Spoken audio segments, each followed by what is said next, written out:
Hi guys, it's Dr. Goldberg. I wanted to go over the second chapter slides with you. I'm not going to go over every single chapter, and when I do go over the slides, it's going to be a fairly broad brush.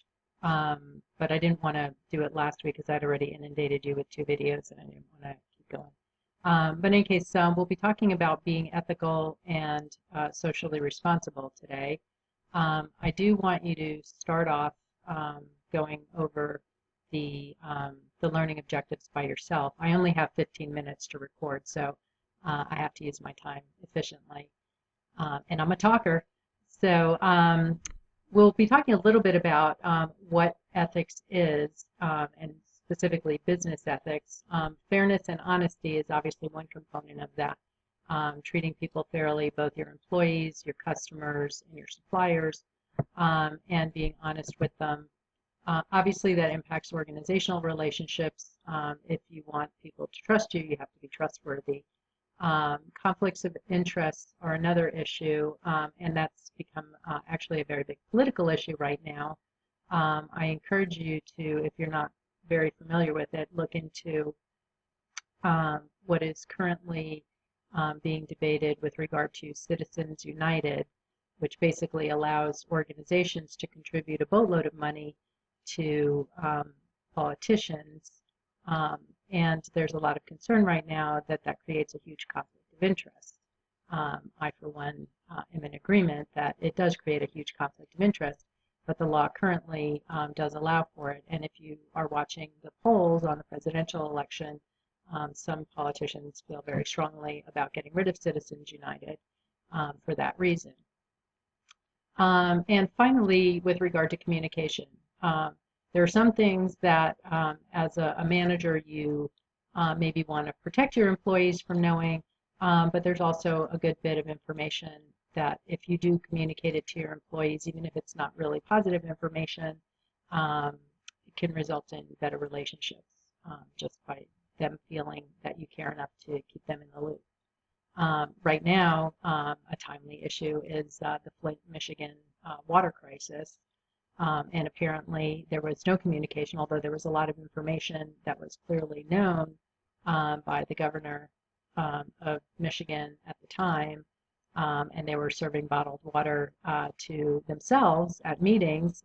They only had bottled water because they wouldn't drink the water themselves, but they obviously did not communicate a lot of that information to people who needed to know. Hence the crisis they're in right now. Rolling down. Okay, we also want to make sure that we have a good handle on what the factors that affect ethical behavior are. There are individual factors. Some people are more ethical than others. They're just born that way or raised that way for a variety of different reasons. Some people just have a stronger conscience about, am I doing the right thing, and do I care if I'm doing the right thing? So part of the focus on individual factors is sort of an innate, born with, innate predisposition toward behaving ethically, and part of it is an interest in caring, which is a little bit different. So we may know the difference between right and wrong and may shrug our shoulders and say, well, I'm doing it anyway. So those are individual factors. Excuse me. Social factors and opportunity I'm going to sort of discuss a little bit together because they do sort of combine. Social factors might be factors that influence people's ability to behave unethically. So for example, if you think about the Enron crisis about, I don't know, maybe 10 years ago, there was a lot of unethical behavior going on. Everybody in the organization knew about it from the top management down. But the environment, the culture within the organization, and we'll talk about culture in another chapter a little more, the culture in the organization, not only didn't they deter it, but they actually encouraged people to act unethically. And if you look at a lot of the research on ethics, basically the long and short is individuals, going back to the individual factors, individuals often know the difference between right and wrong, But whether they behave ethically or not is largely a function of the social factors, the culture within the organization, how much it encourages or discourages or even facilitates sometimes ethical versus unethical behavior. And finally is the issue of opportunity.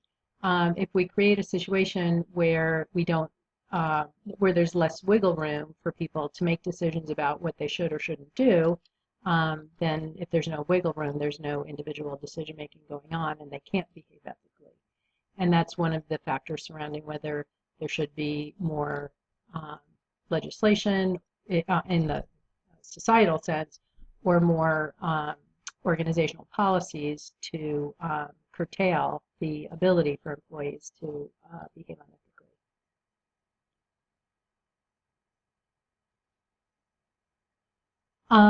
In terms of encouraging ethical behavior, there are some laws that have been passed. Sarbanes-Oxley, or sometimes it's just called SARBOX, or sometimes it's just called SOX. It has been passed within the government. There's a lot of reporting requirements that have been required since 2002. That if you are a federal, if you work for the federal government, or if you work for a government contractor, you have to comply with the Sarbanes-Oxley Act. The idea is to encourage employees to behave ethically. If you have to report on things, you're less likely to behave in unethical ways. Sometimes trade associations play a little bit of a role. So if you're a member of the bar association for attorneys, for example, the bar association has very strict rules, which if you fail to follow, you may become disbarred and basically booted out of the American Bar Association, which would be very damaging to an attorney's reputation. Inside the organization, and that's really, sort of the focus here, because we're really talking about within the organization, you can't really control what happens outside. Organizations have oftentimes codes of ethics that dictate acceptable and unacceptable behavior, and whistleblowing. Sometimes it's written into the organization's policy, although by law you are allowed to be a whistleblower, and you're protected. Whistleblowing refers to if you see unethical and or illegal behavior, whistleblowing is reporting that behavior. And the law actually protects individuals who are whistleblowers. The idea being that you should, as an individual, discourage other people from behaving unethically.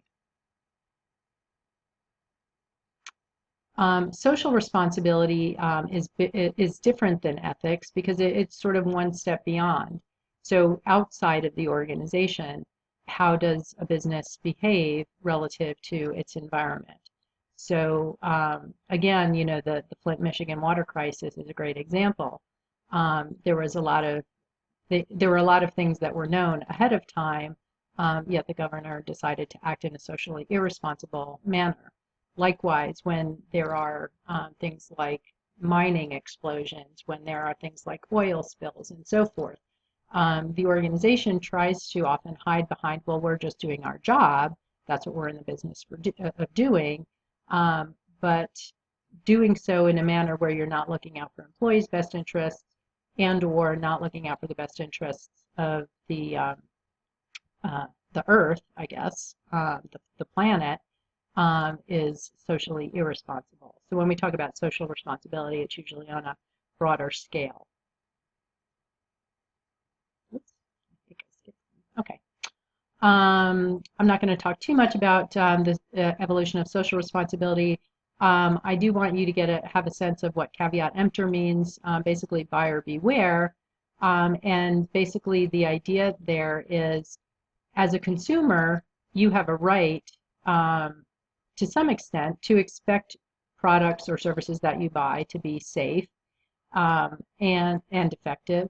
But caveat emptor means buyer beware, and what that implies is that to some extent you as a consumer also have a responsibility to do your own research and find out a little bit more about the company from whom you're buying or the product that you're purchasing, so that you have an understanding of any risks that may be implicit.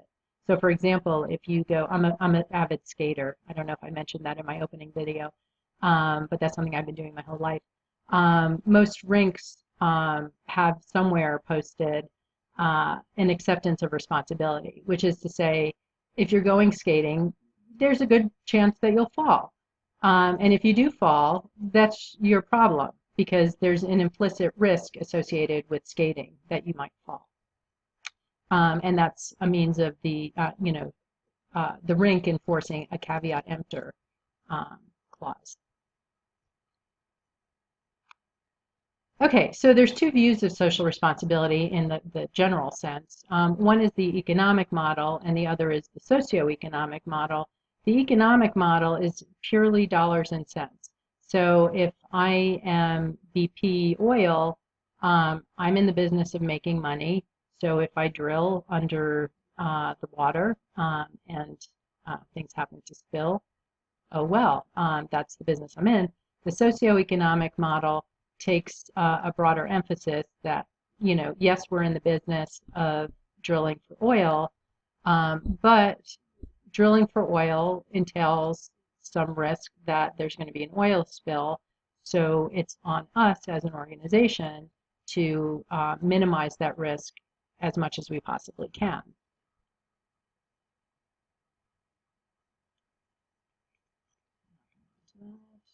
And just as a little caveat emptor, just because I'm not going through something in the slides on video doesn't mean that you're not responsible for it. It means I only have 15 minutes and I'm kind of trying to use my 15 minutes wisely.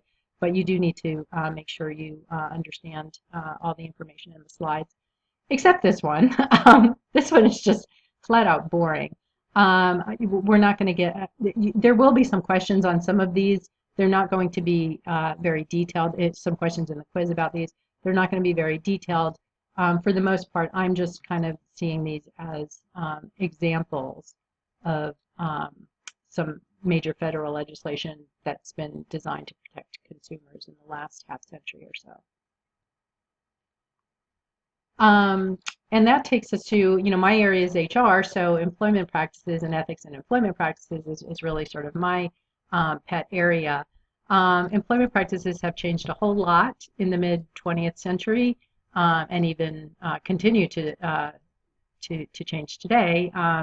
As of right now, today is Saturday, January 29th, I think. I can't see the date on my computer screen. 2016, and just yesterday, President Obama launched some proposals for equalizing pay between men and women in the organization. That's been a big unethical practice that employers, although there are laws to guard against that, there are some loopholes in those, and as recently as yesterday, legislation has been proposed to try to prevent organizations from engaging in unethical employment practices like that. There are also a boatload of OSHA, Occupational Safety and Health Administration, laws designed to protect workers in terms of health and safety.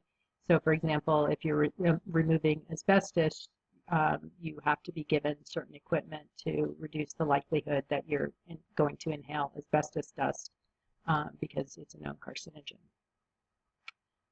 There are still abuses. One salient example that comes to mind is among farm workers, largely because there's heavy reliance on illegal immigrants in the farming, the agriculture industry. And if you're an illegal immigrant, you're probably afraid to speak out.